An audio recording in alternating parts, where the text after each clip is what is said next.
Welcome back, everyone, to Pod and the Apex. It's been a while since we had an F1 race.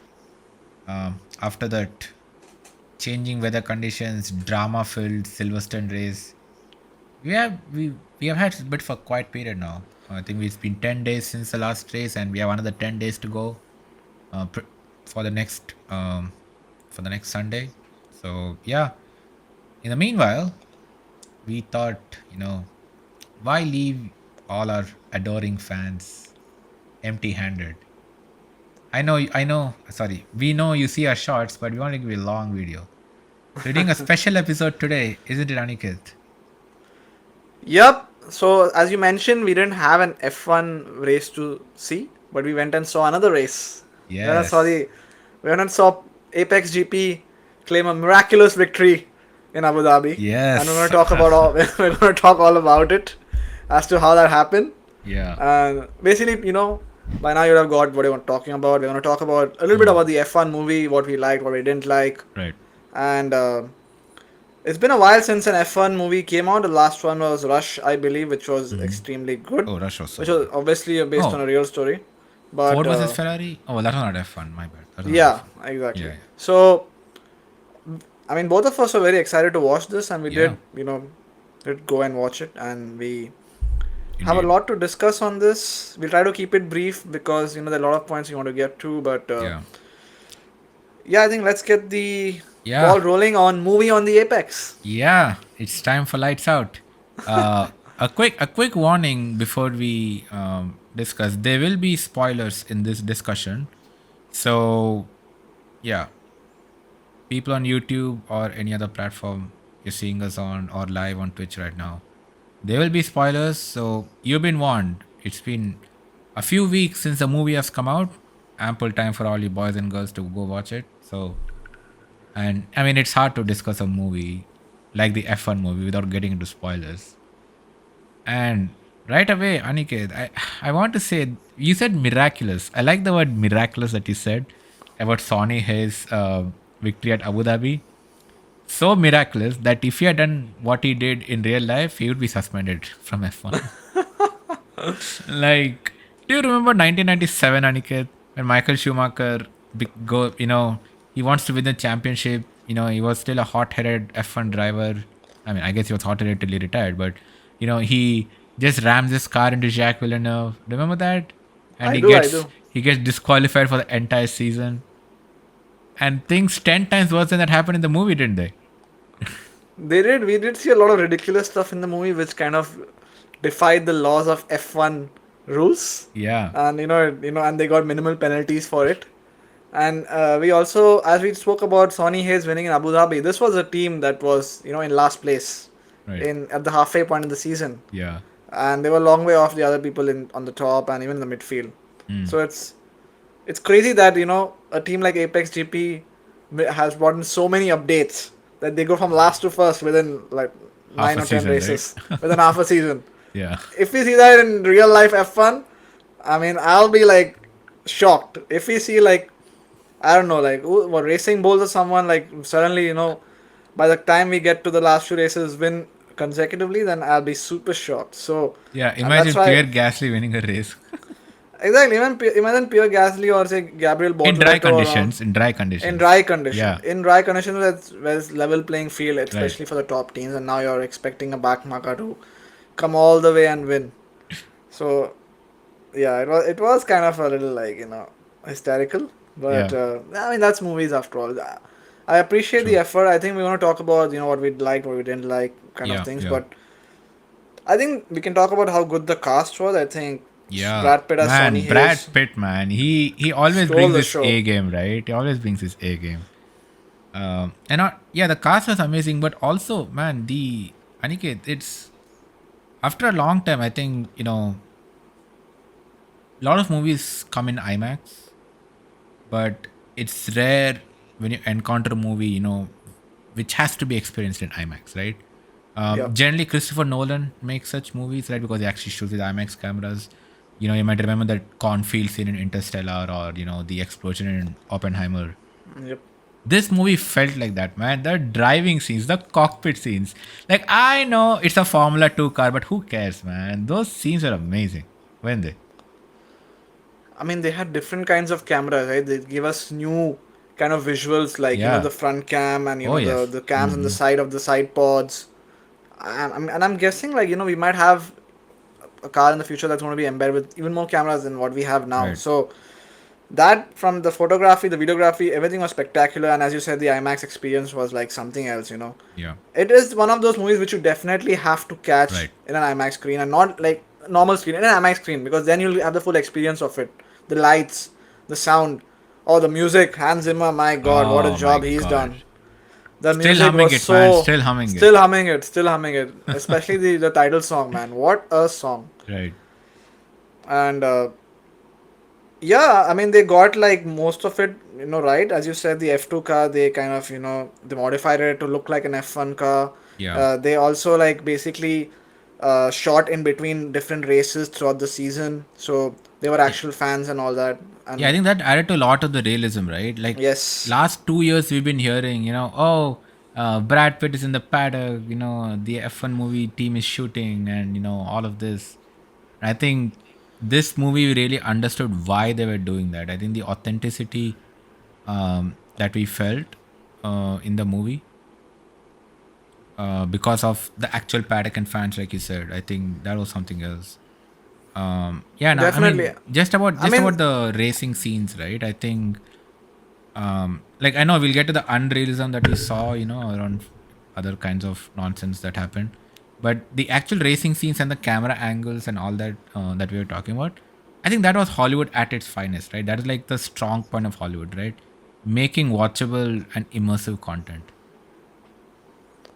I agree. I mean, it felt realistic because they had drivers standing to the actual drivers on national anthems, Yeah, yeah. and they embedded the Apex GP cars in the on the actual racetrack. I mean, some of the overtakes which say Lewis Hamilton or some other driver did, they actually embedded the Apex Mm. GP cars and made it look like that actually happened. They Yeah, actually raced yeah. on the real F1 calendar. Poor Charles So Leclerc gets overtaken even in a movie, man.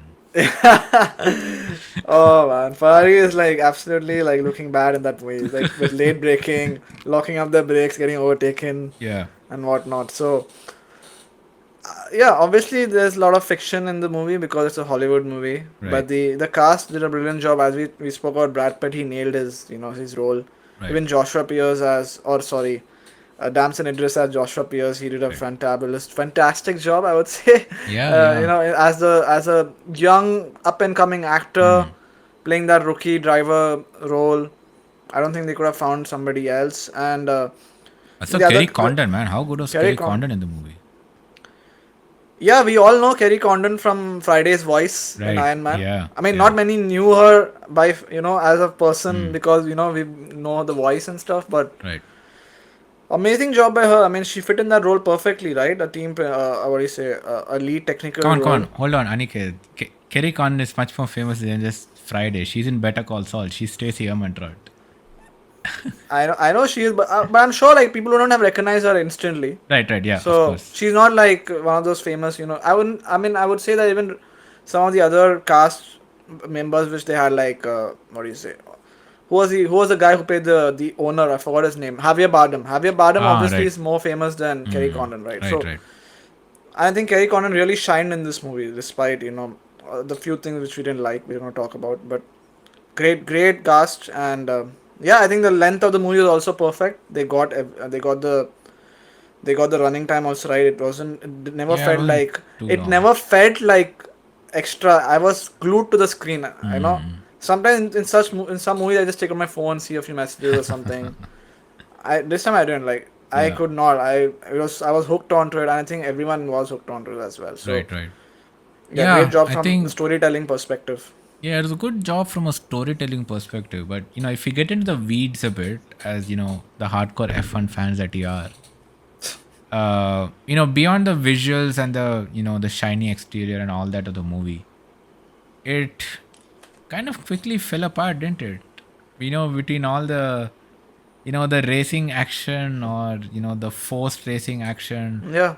Um, what, like, the forced racing action, all the shenanigans around the intentional crashes, what, late formation lap because tires don't cool down that much, like, come on. uh, and then you suddenly overtake a bunch of cars as soon as the lights go out. What the hell was all that about? That kind of broke immersion in a way. I mean, there's always room for criticism, right? In this case, like definitely the on-track action was not the finest. As you Yeah. said, the late formation lap, and apparently your tires are super fresh when you do that, and you get immediately overtake 10 cars. So I think Carlos Sainz did try that in Austria or somewhere, and then it obviously didn't work for him because I mean, he didn't try. He was dealing with some other issues, but Man, by that yeah. logic in Silverstone, all the people who pit at the end of the formation lap got fresh tires. They were nice and warm, and where did they go? Nowhere. I mean, it was on a wet track. That's the issue. But I understand your point. So Yeah. obviously that was extremely like BS kind of. You can't do that. Yeah. You can't have people crash into you and cause repetitive yellow flags or virtual safety cars, which Sonny Hayes continuously did, and George Russell in Abu Dhabi. George Russell Abu Dhabi causing a red flag, and then having a full safety car, and then he had a broken rear wing. How I've never seen a broken rear wing getting changed, even in red flag situations. So Yeah, that's generally illegal. teams don't have a spare rear wing. Generally, I No, mean I don't think generally, I don't think you can change a I don't rear think even wing. change it because it's a lot of work, right? And they Yeah, took like 10 minutes to change it. So but I mean you're uh, violating park permit. So I exactly, think if I'm not wrong, the only thing you change is the front wing, and yes. I don't think you can touch a lot of others. Then what, man? Red flag comes, they'll just put in a fresh engine and go racing, man. What the fuck? If you can do that in 10 minutes, then they can do. I'm sure you can do other stuff also. Yeah, So yeah, I mean, obviously we have all these things to criticize but on, but but I from think, yeah, good. yeah, but from a racing Hmm. cinema perspective, I think they try to do the best job. Right. Definitely, you can see Lewis Hamilton's imprint Yes, that's what I in wanted to some of the get play, to. in some of I the. think Lewis Hamilton's influence kind of saved the movie from being much worse. I don't know when he was brought onto it. I wish he was there from the start because if he was not, then it's a travesty. Some Mm-hmm. of these scenes could have been avoided, but I mean, he was executive producer. I'm sure he was there from the start. yeah, I mean, obviously Brad Pitt wants his kind of movie as well in some Right. of the areas. Yeah. So, uh, but Lewis Hamilton has the influence. The cars went from being bad to getting better in the second Mm-hmm. half of the season. So obviously Lewis knows F1. He knows how developments take place. So definitely that has happened. And the driver dynamics as well. Lewis has been a rookie. He's raced with Fernando Alonso. So I think he's kind of introduced that dynamics between a rookie driver and a veteran or an experienced driver. Yeah. Yeah. So in some places, so that also helped. And I there was a scene right at the end with Toto Wolff and Joshua Pierce. So hilarious. It's like, come on, Toto, you want every driver to like race for you except for George Russell?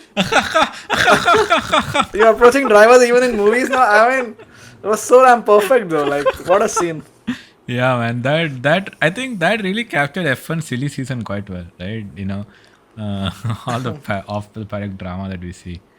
But coming to other things that kind of broke immersion, at least for me. What about Sonny Hayes returning to F1 after 30 years? He leaves F1 because I think he had a crash in the 90s, right? That's what Yeah, they yeah. they implied, right? So So, he's like a driver for hire, racing in random races and kind of winning them or whatever. Like he's like this, old. They don't mention his age, but if he raced 30 years ago and crashed out, he's probably in his late 50s at least, right? And then he yes. comes in, he just races random Daytona races and the like around the US, right? Gets like pittance of paychecks doing these winning races. And his Yeah. old buddy, who conveniently owns an F1 team now, is like, oh, we are looking for a driver for the second half of the season. Can you come on board? And I'm like, dude, do you know the amount of talent that is there in F1 waiting for a drive? And you decide to go pick a 60-year-old guy. Sure, he looks good as Brad Pitt, but come on. Yeah, I know. which and they also mention things like he's raced with Schumacher, Senna, and Prost. This, what that means, like he's raced in the 90s and he's That is making a late 80s comeback and after early third. 90s. Exactly. So Senna passed he away in 94. so he's coming back like 30 years after Yeah. racing with them and now being racing with new generation of drivers. So Yeah. In completely different cars. I mean, F1 completely has different changed cars. so much in 30 And he years, doesn't man. he barely gets a manual to study for like a couple of days and he Right. immediately like Within a familiar with tenth every of. damn thing and is able to guide the technical director to make specific changes on the car. And I mean, they also did get some of the facts wrong. They spoke about Louis Chiron winning an F1 race when he's like 55 or 56 or something, but he actually finished in sixth place, I think, in Monaco. So Hmm. some of those facts he did, obviously it's a movie, so they have to change it. Right. And yeah, I think those are the few things from the movie which we liked and which we disliked. I mean, the So, main okay, things the that oldest F1 race winner was Louis Fajol. He was 53 years, but that was a 1951 French Grand Prix. yeah. Have you seen the cars in 1951? Come on. Yeah, I mean that's what F1 That guy was Hollywood born in movies are. 1898.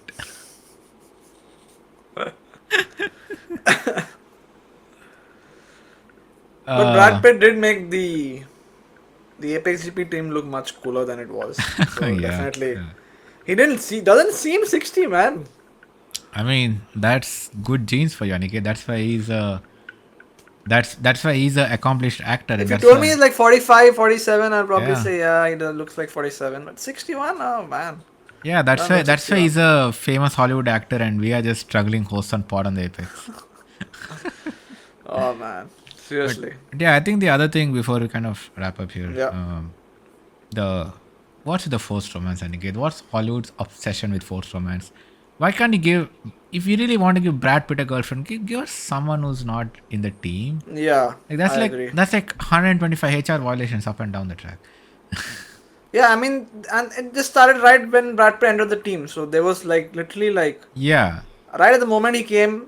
I mean, they obviously like something caught the eye and they had some chemistry right as soon as he landed, as soon as he got on the racetrack. So I wish it like they didn't force it because it doesn't seem right. It's because we have a lot of women technical directors in F1. yeah. We have even women So race engineers now. yeah, so it Who's that doesn't. lady in Haas? Oh, I think Hannah, she's we have Esteban Ocon's race yeah, engineer also. yeah. Then you have That's the one I Hannah was talking Schmitz about. and a few others Right. also. Hannah Schmitz who's similar to a role which Kerry Condon played. Hannah Schmitz is the leading technical director for Red Bull. Right. So we don't want to see women, the women characters being kind of Mm-hmm. having this kind of a role where Right. And we also have Bernie they Collins, who was a, I think, yes ex-race engineer, and now she's a very good analyst on Sky Sports. yes. So obviously that part could have been avoided, but Yeah. it's Hollywood, it's Brad Pitt. I'm sure he had a say on what he would have wanted in the movie. So yeah, Yeah. I mean, you Apparent. could have easily had Mm. Brad Pitt not do. It could have been a situation where they do get close, but nothing happens between them Yeah, because like of make them good professional friends or commitments. something, man. And Yeah, anyway, the race engineer and the driver has to have a close relationship, right? They need to gel with yes. each other, like we saw with Bono and Lewis, or Shumi and Braun, and GP and And she Max. wasn't even his engineer; she was the lead, Oh yeah, kind lead. of Sorry, what am I saying? overseeing Yeah, everything technical of the. I mean, around the car. So it was right. like the highest position in their team in terms of the technical side of things. So yeah, I would think like most of the purist F1 purists would have avoided. I mean, it would have been nice if they avoided something like that, but it's Hollywood movie, and so it's kind of expected. Right. Yeah. Yeah. Yeah. I think those are some of the things we felt were disappointing. Like, F1 itself has so much drama and glamour and all of this, to amp it up, right? Why didn't you resort to these cheap tricks? Yeah. I think it was similar criticism people put on Drive to Survive, right? Especially in the early seasons, where they made this fake drama. Remember the Lando Norris Carlos Sainz fake rivalry they created? Even those two drivers surprised, like, what the heck? Yep. Yeah. But I wish now we get. I mean, a sequel is too early for this. I'm still wishing we do get a sequel of some sorts because seeing F1 on a big screen is It's so nice. I mean, I wish they do Yeah. it for the races as well. For Right. some of the, Yeah, they should do that, they should. man. Come on, have The fun. Liberty F1, Media, start screening you've races done such a good job with the YouTube package and with the race. I mean, not with the race direction particularly, but basically like having more races in F1. So now Yeah. it's time to get to the big screens, man. We need F1 on big screens. Yeah, like imagine, We need them. British Grand Prix comes around and you can just Imagine the British Grand Prix we saw in on IMAX. on our Yeah. TV in IMAX in those Right, conditions right. with Crofty and Yep. Martin Brundle commentating Or and with imagine everything going on. Interlagos last year on the big screen. Holy. Yeah, I mean, you'll have Verstappen fans, Lewis fans, Ferrari fans, everyone packing in. You're going to Yeah. increase. I mean, that's another source of revenue for you, right? You're going to have like Right. IMAX full houses every Yeah, yeah, Sunday, yeah. and I'm sure you'll have it for qualifying as well. Yeah. So And yeah, I think you'll have your corner of the theater where Ferrari fans are crying. Uh, and you that also include Lewis fans now. yeah, I mean the you can probably give them popcorn on the house because they are crying in the corner. So this is what we should, this Yeah. is the video that we should send out to the F1 Liberty Right. Media. We Yeah, should yeah. Hopefully Liberty this Media is watching a if Liberty Media watches this on Instagram and YouTube, please yes. get F1 on the big screen. Yes, please As get diehard F1 on the F1 big fans. screen. Yeah. If Liberty is watching this podcast, we'll become millionaires tomorrow. But anyways, yeah, before we wrap up, Aniket, let's let's do a rapid fire of things you like and didn't like about the F1 movie and end on that note, right? So let's start with 4 things we liked about the movie. I'll start with how just visually stunning it was, the camera angles and just the entire experience of kind of being in a F1 car. That was just amazing. Yeah, I mean, you actually captured that very rightly. I think the second thing obviously is they actually did the entire shooting of the movie in between the races. Hmm. So I really love the part because you could actually see the F1 drivers also there. You got clips of Lewis, you got clips of Charles Leclerc, you got clips of Max Verstappen. Actually on the radio, saying that is naughty. So it felt very realistic, and you also have the fans in the background cheering whenever they showed the shot of the crowd and stuff. So Right. I love that part. I loved, the entire, plot of that specific aspect where they shot everything in between F1 races. Yeah. Yeah, I think building on that, I think the next thing I liked a lot was I think Lewis Hamilton's influence as an executive producer.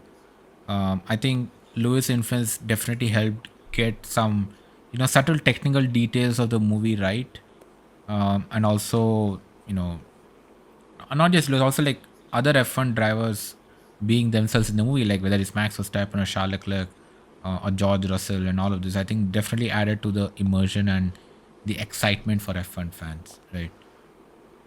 I agree, and because we all know who these drivers are, and seeing them Yeah, on the big screen was a different experience for us, right. right? So obviously, I mean, I love that aspect as well. And then finally, I think the music, right? Hans Ah, Zimmer, they got the perfect guy for a movie like this. yeah. The kind of music you need is some strong, some daunting, some powerful music, Mm. and only Hans Zimmer can, I would say, can deliver that at this point. So great choice on that. I think Yeah. Lewis, Hans as you Zimmer, said, man. worked on the production, and Lewis and Hans Zimmer also have developed a very good friendship. So if we do get an F1 movie in the future, they might collaborate again Yeah. along with the director. And we did have the Top Gun Maverick director or the producer or one of them. So we got all the kind of similar kind of action there as well. Right. Yeah. So before we end, let's kind of balance this out with 5 things we did not like about the F1 movie, especially as hardcore F1 fans. So Aniket, you want to start? Yeah, I think we already spoke about this before, the plot wherein you bring back Sonny Hayes from what do you say, F1 retirement, who someone who had a big crash in 1993, Yeah, and something getting him around back that. after 30 years to drive an F1 car with no prior training, with no prior practice. You put him straight into a practice session, and he goes within a tenth or two of his teammate. That is ludicrous. Yeah. Yeah, I think for me, I would say the forced romance between Sonny Hayes and between Brad Pitt and Kerry Condon. I think it just felt very distress. Like on the one hand, you are showing a woman technical director, which is a lot of progress for women in the sport, especially. But at the same point, at the same time, it felt like you're just cheapening it by having this romance between the driver and the technical director, right? And that's Yeah, reducing women to eye candy or just arm candy. I just or, the only purpose for them is to date the hot guy who's playing the lead of the yeah, movie. Yeah. yeah. I mean, I agree with that totally. And obviously, the next point is on the racing itself. We saw, I mean, we saw Sonny Hayes. The first race he's back, he does something very intentional. He doesn't start the formation lap on time. While everyone is around doing it, you know, at their pace, he goes around. He starts his lap probably like in the when everyone's at the fourth or fifth corner, and then he goes around, finishes it late, and immediately overtakes 10 cars. And he's getting praise for that. He's getting praise, and and the commentator is saying he's done a good job because the tires are more fresh now. So that was absolutely hilarious. Yeah, yeah. Yeah, and I think also all the intentional crashes that we see being forced by whether it's Sony or Pierce or whatever, right? Especially Abu Dhabi one. What is that? Sonny Hayes crashes with George Russell, causes a red flag, and then Lewis and Pierce crash, and Sonny Hayes wins the race. Nonsense. Uh, Yeah, and if something like that happens in real life, you're getting banned straight away. Not just Abu Dhabi. We saw multiple points in the movie where you saw these intentional races and all of this. And what's that? Plan C, was it, Aniket? yeah. It was Plan C for combat, right? That was the most interesting thing ever because they introduced a new part and then you had everyone on the table banging combat, combat. That was hilarious. That was hilarious in itself because a professional organization probably might not do that in their debrief or Yeah. something. And then Mm-hmm. you had the car going from last to like P5 every race or the top 7 every race Yeah, yeah. with one upgrade to the side pod or to the floor, I would say. I So, wish those upgrades were so powerful. I mean, if Ferrari had done that, it'd probably be like, magically ahead by 20 seconds every race. I mean, they're testing a new rear suspension as we speak, which might not Yeah, even be effective. yeah, yeah, yeah. So, so yeah. I mean, who knows, man? Kick Sauber suddenly gets in the points with the floor upgrade, so maybe Oh yeah, that's Nico all. Hulkenberg is definitely the Sonny Hayes man. He's a real life Sonny Hayes. Yeah, So, yeah, but I mean, despite the criticism, the movie was great. I mean, yeah, everyone should go and watch it yeah. I if you've think it's not definitely already a watched must it. watch. If not Must watch just for for the sure. fact that we don't get movies like this very often. I mean, all the unrealistic parts aside, like it's still an authentic F1 movie, right? You had actual, action in the car, your camera angles, the drama of the paddock, and all of that. Obviously, there was Hollywood blowing it up and cheapening some parts of it, but yeah, like you said, must watch for everyone. Yeah, because we don't know when again an F1 movie might come on the screen or any kind of sports movie also, which is Yeah, IMAX worthy, right? The yeah. sound Mm. and everything. So do Aniket, go did and you watch also it have if you missed it. many friends who, despite not knowing anything about F1, went and saw the movie? I had so many friends do that. A Just the lot. the hype Uh, of the movie and Brad Pitt and the glamour of F1. exactly. I mean, I had a lot of. I mean, I went with like 4 friends who didn't watch F1 previously, or Yeah, probably would have only got a glimpse of it, and they came right. out like, "Oh, we should now start watching F1 Yeah, because of all the action and everything." So it definitely has an influence on those who have not watched F1. So right. this is good for F1 as a whole as well Yeah, because it influenced the definitely. popularity of the sport, and the movie itself is doing amazing numbers as we are Yeah, seeing right now, and it's going to be like there in the cinemas for a while now. right, right. Yeah. All in all, yeah, we are excited that an F1 movie has come. Despite our criticisms, we just want future movies to be better. But yeah, we really like the movie. So if you are watching this and this interests you, despite the spoilers, please go watch the F1 movie and then come back here and tell us in the comments what you thought about the F1 movie, starring Brad Pitt, Kerry Condon, and produced by Sir Lewis Hamilton. So yeah, I think that's it from Pod in the Apex today. We have Spa next weekend, not this one, but the next one. It's also a sprint weekend, so that is going to be exciting. Some sprint races at Spa. So as always, Pod in the Apex will be back. We'll have some more content between now and then. So um, stay tuned to learn on the Apex, which we announced a couple of days ago. I think, Aniket, the first video should be coming out around this weekend. Yeah, I would think this weekend and or sometime really soon. We're kind of working on it, so Yes. it should be out of yours pretty soon.